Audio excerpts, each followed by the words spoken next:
Hello everyone, welcome back to my YouTube channel. आज मैं बात करूँगी मेमोरेंडम ऑफ एसोसिएशन के टॉपिक के बारे में। ये टॉपिक कंपनी लॉ से रिलेटेड टॉपिक है। कंपनी लॉ से रिलेटेड ऑलरेडी मैं 2 वीडियो अपलोड कर चुकी हूँ अपने यूट्यूब चैनल पर। अगर आपने वो वीडियो नहीं देखी तो मैं आपको उनका लिंक डिस्क्रिप्शन में दे दूँगी। चलिए वीडियो शुरू करते हैं। Let's begin. सबसे पहले मैं आपको मेमोरेंडम ऑफ एसोसिएशन के बारे में बताती हूँ कि ये मेमोरेंडम ऑफ एसोसिएशन है क्या। मेमोरेंडम ऑफ एसोसिएशन एक डॉक्यूमेंट होता है जो नेसेसरी होता है कंपनी लॉ के रजिस्ट्रेशन कंपनी के रजिस्ट्रेशन के लिए। Without memorandum of association company can not be registered.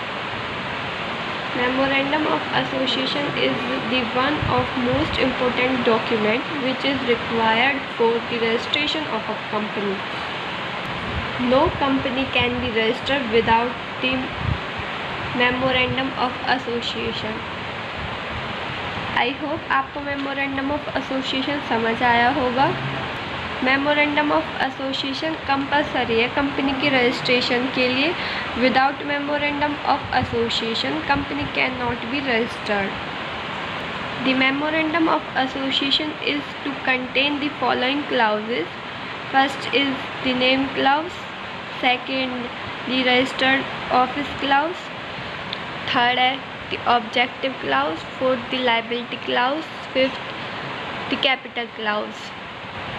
First जो क्लाउज है वो कंपनी के नेम के बारे में बात करता है कि मेमोरेंडम ऑफ एसोसिएशन जो कंटेन करता है वो कंपनी का नेम भी कंटेन करता है। सेकंड जो क्लाउज है वो बात करता है रजिस्टर ऑफिस क्लाउज के बारे में। थर्ड है वो है ऑब्जेक्टिव क्लाउज। इसमें ऑब्जेक्ट क्या है कंपनी के बिगिन होने में, ओपन होने में ऑब्जेक्ट क्या है कंपनी का। फोर्थ इज़ लायबिलिटी, कंपनी की लायबिलिटी क्या होती है। फिफ्थ कैपिटल क्लाउज के बारे में बात हुई है। फर्स्ट वन है जो है वो है the name clause. The memorandum of association of every company must state the name of company. जो मेमोरेंडम ऑफ एसोसिएशन होता है उसके अंदर नेम ऑफ कंपनी इम्पोर्टेंट होता है, मतलब नेम ऑफ कंपनी उसमें एक्सप्रेस किया जाता है। Next, use of words limited और प्राइवेट लिमिटेड। पहली 2 वीडियो में भी मैंने आपको लिमिटेड और प्राइवेट लिमिटेड में डिफरेंस बता दिया था। अगर आपको समझ नहीं आया तो मैं दोबारा से बता देती हूँ। जो लिमिटेड वर्ड है वो पब्लिक लिमिटेड कंपनी के लिए यूज़ किया जाता है और जो प्राइवेट लिमिटेड है वो प्राइवेट लिमिटेड कंपनी के लिए यूज़ किया जाता है। इसमें यही बात बताई गई है। अगर आपको अपने नोट्स प्रिपेयर करने हैं तो आप यहाँ से कर सकते हो। नेक्स्ट है वो है the register office clause. A company shall have its register office. Such office must be existence from the date on which the company begins the carry on its business or within 30 days after incorporation whichever is earlier. Third जो clause है वो है the objective clause. ये clause objective के बारे में बात करते हैं कि कंपनी का ऑब्जेक्ट क्या है, उसका उद्देश्य क्या है, उसे कंपनी को खोलने के लिए उसका ऑब्जेक्टिव क्या है। कंपनी को खोलने के लिए कंपनी का ऑब्जेक्ट इलीगल नहीं होना चाहिए, लीगल होना चाहिए। कंपनी लॉज प्रोविज़न के अगेंस्ट नहीं होना चाहिए। थर्ड इज़ पब्लिक पॉलिसी के अगेंस्ट नहीं होना चाहिए।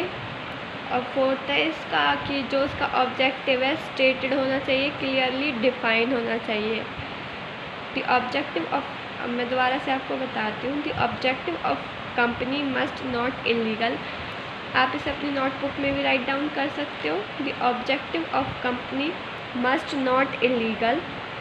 The objective of company must not be against the provision of Companies Act. The objective must not be against the public policy. The objective must be stated clearly and defined. Next जो clause है वो है the liability clause.